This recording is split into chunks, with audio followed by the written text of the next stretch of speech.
Assalamualaikum warahmatullahi wabarakatuh. Selamat berjumpa kembali ya para pejuang cuan dan pejuang skuter. Asik ya.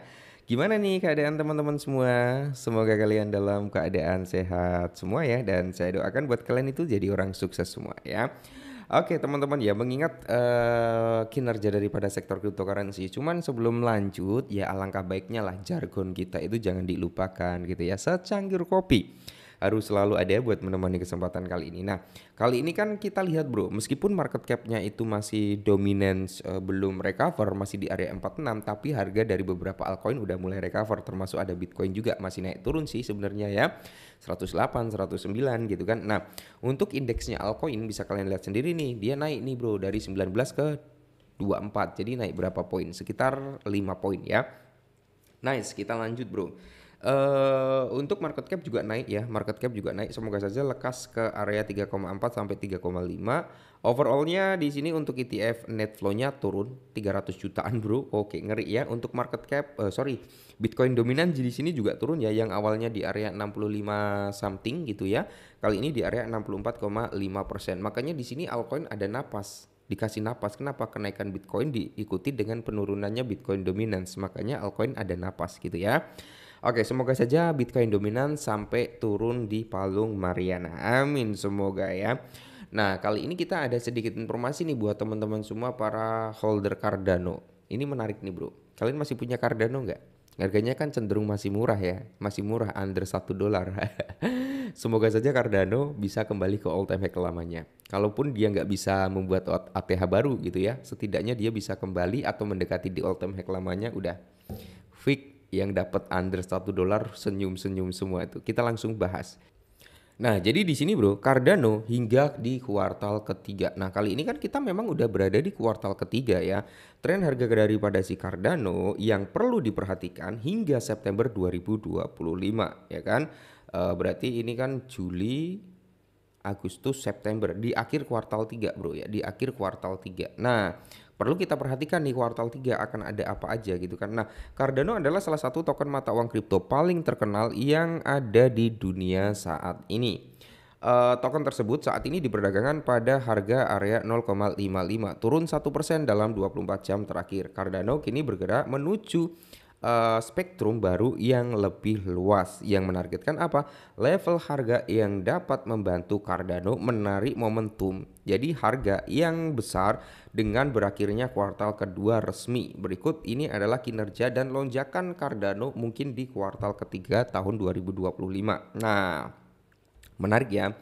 Menurut CoinCode, Cardano ini saat ini kan under $1 lah ya. Nah, lonjakan pertama yang diincar oleh si Cardano adalah sebesar 25%, yang dimana hal tersebut akan membawa harga daripada Cardano itu sampai di area 0,69 US dollar. Nah, menurut prediksi daripada si Cardano, kami saat ini harga Cardano ya itu diperkirakan itu bisa naik ya hingga 25,7%-an lah ya, diprediksikan oleh CoinCode itu naik segitu bro di tahun ini, tentunya di kuartal ketiga ya. Itu akan membawa persentase harga daripada Cardano sampai di area 0,69, atau kita ambil poin pentingnya di area 0,7 US dollar bro ya. Nah, selain ini, Cardano juga mungkin akan diperdagangkan pada level ambisius baru sebesar 0,84% pada September 2025. Nah, jadi di sini kalau kita ambil kesimpulan atau benang merahnya dari beberapa paragraf ini ya, bro ya. Itu spekulasi dari beberapa analis seperti CoinCode ini ya, itu harganya bullish. Harganya bullish, Cardano bisa recover gitu kan. Ambisiusnya itu sampai di area 0,84, itu pada level ambisius. Teman-teman, kalau di area 0,84 ini bisa dijebol dan dia bertahan gak drop lagi ke bawah, nice, targetnya pasti di atas $1. Menurut prediksi harga daripada Cardano bro ya, jika Cardano itu bisa naik sampai di area 0,8485 lah, kita ambil di situ, berarti si Cardano itu naik sekitar 53%-an ya bro ya. Nah, apa pendorong lonjakan ini? Nah, tetap kan suatu koin naik itu pasti akan ada faktor-faktor X-nya, akan ada faktor-faktor pendorongnya gitu ya. Nah, Cardano saat ini kan tengah sibuk tuh menetapkan kerangka harga baru. Nah, perkembangan Cardano itu mencangkup berangka kerja tunggal. Nah, yang menargetkan lapisan interoperabilitas baru untuk memperluas Cardano sebagai blockchain holistik yang melayani berbagai lapisan dunia Web3. Ya, menarik bukan dia untuk perkembangannya. Kalau kita berbicara Cardano, sebenarnya ini dari segi fundamentalnya udah dihantam badai kanan kiri ya, udah strong banget gitu bro ya. Cuman kan memang harganya cenderung agak lambat aja gitu ya. Nah, Sendro itu menguraikan dua desain utama dalam keluarga Hydra. Hydra Hearts Protocol, saluran satu untuk kelompok peserta kecil dan tetap yang memungkinkan ya throughput transaksi off-chain yang cepat dengan kontrol bersama Hydra ya. Model yang terinspirasi dari roll-up yang dioperasikan oleh pihak pusat yang menargetkan apa stabilitas yang lebih luas untuk aplikasi dengan kebutuhan throughput yang lebih tinggi. Ngeri ya. Rantai ini juga bergerak maju untuk menghilangkan kontrol dan ketergantungan terpusat dengan apa memperkenalkan elemen yang disebut migrate. Nah, Philips ya di Sarop mempersembahkan Migrate, sebuah roll up optimis yang terinspirasi oleh Optimis and Fuel ya teman-teman ya. Intinya seperti itulah kalau kita lihat bersama-sama ya. Perkembangan daripada Cardano ini sebenarnya dia bagus. Sebenarnya dia bagus bro ya.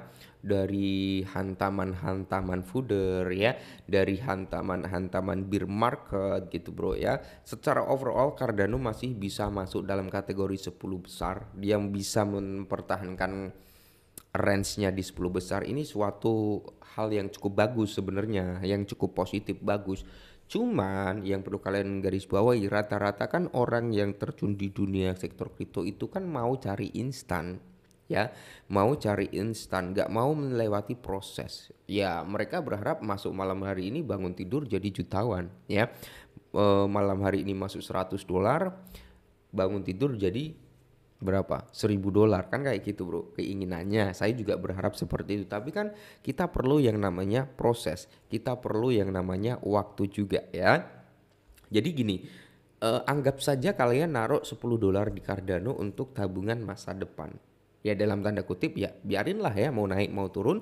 Saya mau buka Cardano mungkin 5 tahun ke depan ya untuk ya persiapan siapa tahu nanti kalau memang saya ada umur panjang gitu kan.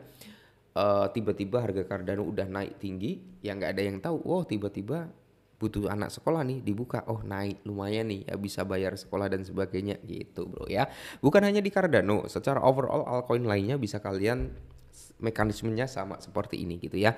Oke, jadi mungkin ini dulu ya sedikit informasi tentang Cardano. Semoga ya Cardano segera grow up lah ya, naik tinggi gitu ya. Kita biar senyum-senyum juga gitu bro. Kita berharap dapat profit juga kali ya gitu. Oke, tetap semangat dan salam cuan.